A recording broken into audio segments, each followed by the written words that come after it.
নমস্কার দর্শক বন্ধুরা, আশা করি সবাই ভালো আছেন। আমার নতুন একটি ভিডিওতে সকলকে স্বাগত। আজকের ভিডিও নিয়ে চলে এসেছি আমার প্রিয় ছাত্রছাত্রীদের উদ্দেশ্যে, যারা এবছর মাধ্যমিক দিচ্ছ তাদের জন্যই এই ভিডিওটা করা। আজকে আমি এই ভিডিওর মাধ্যমে বলবো যে মাধ্যমিকে ভৌতবিজ্ঞানে পাশের টিপস। তাই যারা মাধ্যমিক দিচ্ছ তাদের আগাম শুভেচ্ছা। তোমরা আগামীতে খুব ভালো রেজাল্ট করো, এই শুভকামনা তোমাদের প্রতি রইল।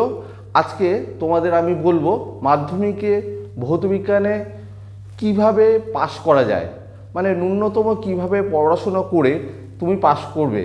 বা সারা বছর তোমাদের পড়াশোনা অনেকেই করোনি, হয়তো সেই পড়াশোনা যারা করোনি তাদের উদ্দেশ্য, তাদের চিন্তা করেই এই ভিডিওটা আমার বানানো, যে কিভাবে ন্যূনতম পাস মার্কটা তোমরা তুলবে। দেখো, মাধ্যমিকের ভৌতবিজ্ঞান মানেই অনেকেরই একটু ভয় থেকে থাকে যে ভৌতবিজ্ঞানে হয়তো খুব ভালো প্রিপারেশন হয়নি, পাস করতে পারবো না, সেরকম একটা ভয় থাকে। তা আমি এই ভিডিওতে তোমাদের সেই ভয়টাকেই দূর করব। দেখো, ভৌতবিজ্ঞানে পাস করা কিন্তু খুব সহজ ব্যাপার, কারণ এখানে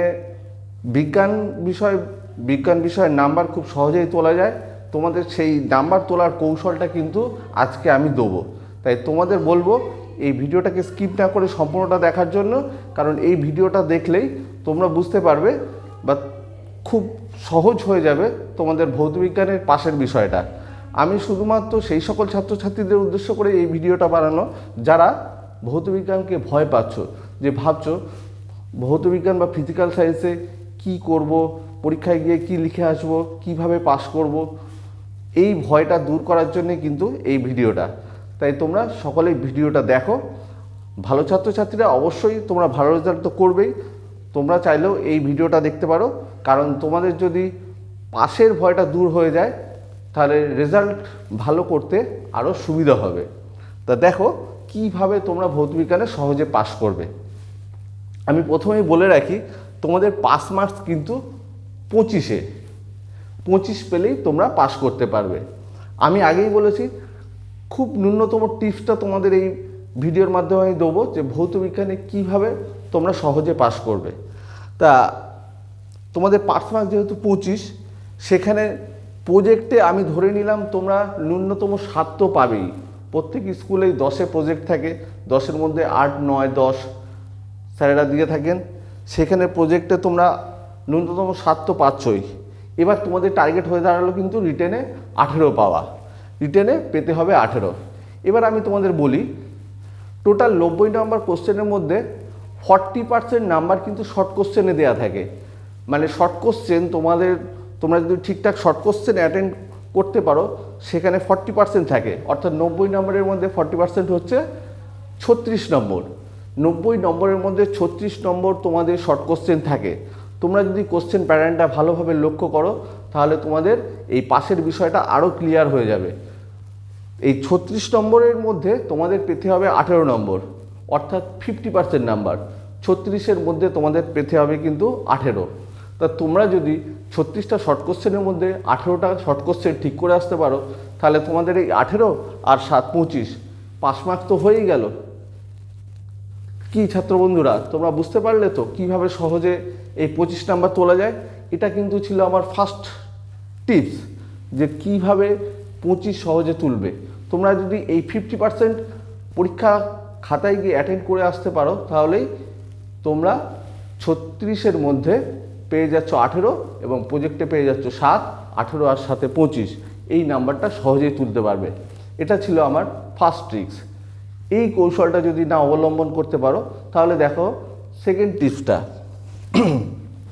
আমি এখানে কোশ্চেন প্যাটার্ন কিভাবে হয়, কত নম্বরের কোশ্চেন হয়, সেই মার্কসটাও লিখে রেখেছি, এবং টার্গেট, তোমাদের লক্ষ্য, তোমরা যে কত নাম্বার তুলতে পারবে, কোন বিষয় থেকে কত নাম্বার তুলতে পারবে, সেই বিষয়টাও এখানে আমি লিখে রেখেছি।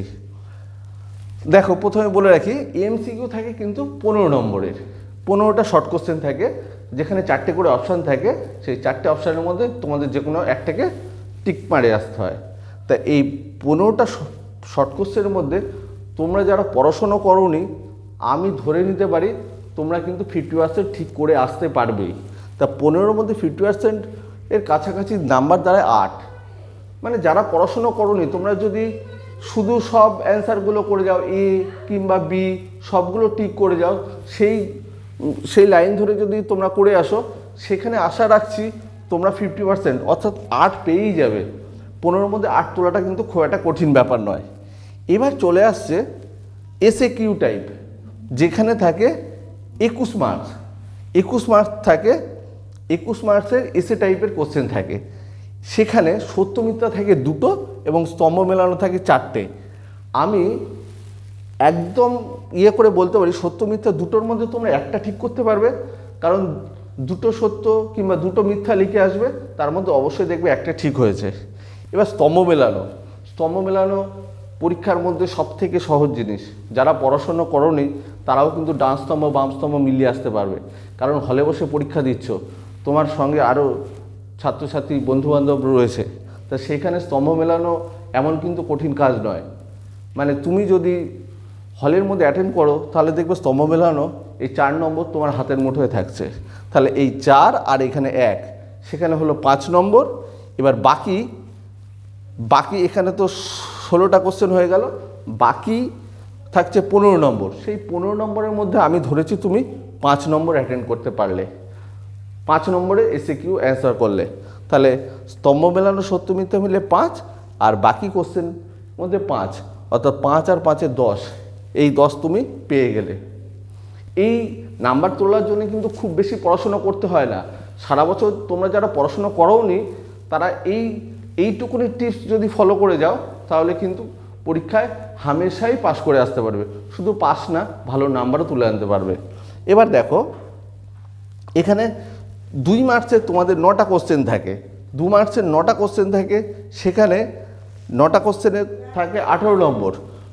2 মার্কসের 9টা কোশ্চেনের মধ্যে 18 নম্বর। সেই 18 নম্বরে আমি মনে করছি তোমরা 5টা ঠিক করে আসতে পারলে, 5টা তোমরা নিজে লিখে আসতে পারলে, কিংবা কোনো হল কালেকশন বন্ধুবান্ধব যে করেই হোক, তোমরা 5টা কোশ্চেন ঠিক করলে, 5টা কোশ্চেন ঠিক করলে 9টার মধ্যে 5টা যদি করো, সেখানে 2 নম্বর করে বলে 10 নম্বর হলো। এরপরে থাকছে 3 নম্বরের 12টা কোশ্চেন থাকে, 12টা কোশ্চেন থাকে 3 মার্কসের, সেখানে টোটাল মার্কস থাকে 36 মার্কস থাকে। আমি ধরে নিলাম তুমি এই 12টা কোশ্চেনের মধ্যে 4টে কোশ্চেন ঠিক করলে, মানে 4টে কোশ্চেন লিখে আসতে পারলে। এই 4টে কোশ্চেনে তুমি পেয়ে যাচ্ছ 3 × 4 = 12। তাহলে খুব ন্যূনতম পড়াশুনো যদি করে যাও, এই 4টে কোশ্চেন আর এই 5টা কোশ্চেন, 3 নম্বরে 4টে কোশ্চেন লেখা আর 2 নম্বরে 5টা কোশ্চেন লেখা এমন কিন্তু বড় ব্যাপার নয়। এটা না জানলেও তুমি লিখে আসতে পারবে, এটা কোনো রকম হল কালেকশনেও হয়ে যায়। তাহলে দেখো তোমাদের টার্গেটটা কি হয়ে দাঁড়ালো। তাহলে এমসিকিউতে পাচ্ছ 8, এসি কিউতে পাচ্ছ 10, 8 আর 10-এ 18, 2 মার্কসের কোশ্চেনে ধরে নিলাম 10, 18 আর 10-এ 28, আর এখানে 3 মার্কসের কোশ্চেনে পাচ্ছ 12, 28 আর 12 40। এই 40 মার্কস কিন্তু তুমি রিটেনে করে আসতে পারলে। এখনও তোমার প্রজেক্টের মার্কস বাকি রয়েছে, সেই প্রজেক্টের মার্কস আরও যদি 10 হয় 50, তা 50 নম্বর কিন্তু তোমার হাতের মুঠোয় থাকছে। সেখানে 5 নম্বর তো দূরের কথা, হামেশাই তুমি পাস করে আসতে পারবে। তাই ছাত্রদের উদ্দেশ্য করে বলবো, তোমরা ফিজিক্যাল সায়েন্সটাকে ভয় না পেয়ে একটুখানি কৌশল নিয়ে সহজভাবে পড়তে থাকো, তাহলে দেখবে সহজেই তোমরা পাস কেন 50 থেকে 60% নাম্বার তুলে আসতে পারছো। এবার আমি দেখো এই নাম্বারটা তোলার জন্যে যে চ্যাপ্টারগুলোর প্রতি একটু বেশি করে ফোকাস করতে হবে, সেই চ্যাপ্টারগুলোর নাম লিখে রেখেছি। কোন চ্যাপ্টারগুলো বেশি করে পড়বে: পরিবেশের জন্য ভাবনা, গ্যাসের আচরণ, আলো, তাপ, চলতড়িৎ, ধাতুবিদ্যা, জৈব রসায়ন। তোমাদের ফিজিক্যাল সায়েন্সে মোট 14টা চ্যাপ্টার রয়েছে। এই 14টা চ্যাপ্টারের মধ্যে আমি 7টা চ্যাপ্টারের নাম এখানে লিখেছি। এই 7টা চ্যাপ্টার যদি তোমরা ভালো করে দেখে যাও, মানে এখানের এমসিকিউ এবং এসিকিউ, বড় কোশ্চেন শর্ট কোশ্চেনগুলো যদি দেখে যাও, তাহলে কিন্তু তোমাদের 60% নাম্বার তুলতে কোনো অসুবিধা হবে না। পরিবেশের ভাবনা, এই চ্যাপ্টারটা তোমরা যেমন বিজ্ঞানেও পড়ছো, এটা চ্যাপ্টারটা ভূগোলেও রয়েছে, তাই এই চ্যাপ্টারের জন্য এমন কিছু খাটনির ব্যাপার হয় না। আমি অবশ্যই আলো চ্যাপ্টারটার কথা বলবো। আলো চ্যাপ্টার থেকে কিন্তু ভৌতবিজ্ঞানে প্রচুর কোশ্চেন আসে। আলো চ্যাপ্টারটা ভেরি ভেরি ইম্পর্টেন্ট। এখান থেকে একটা অঙ্কও এসে থাকে। যারা অঙ্কের প্রতি একটু ফোকাস করতে চাও আলো চ্যাপ্টারটা অবশ্যই করবে। আলো চ্যাপ্টার থেকে কিন্তু কোশ্চেন আসেই। এরপরে চলতরিৎ, ধাতুবিদ্যা, জৈব রসায়ন, বাদ বাকি চ্যাপ্টারগুলো তোমরা যদি দেখে যাও তোমাদের হাতের মুঠোয় 60% থেকেই যাবে, অর্থাৎ ফার্স্ট ডিভিশন তোমরা খুব সহজেই পেয়ে যাবে। আর ভালো ছাত্রছাত্রীদের জন্য তো অবশ্যই শুভকামনা রইল।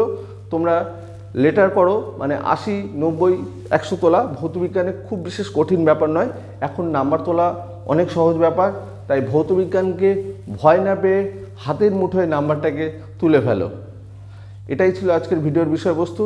ভিডিওটা যদি ভালো লাগে অবশ্যই চ্যানেলটিকে সাবস্ক্রাইব করবে, পাশে থেকো, সাপোর্ট করো। ধন্যবাদ।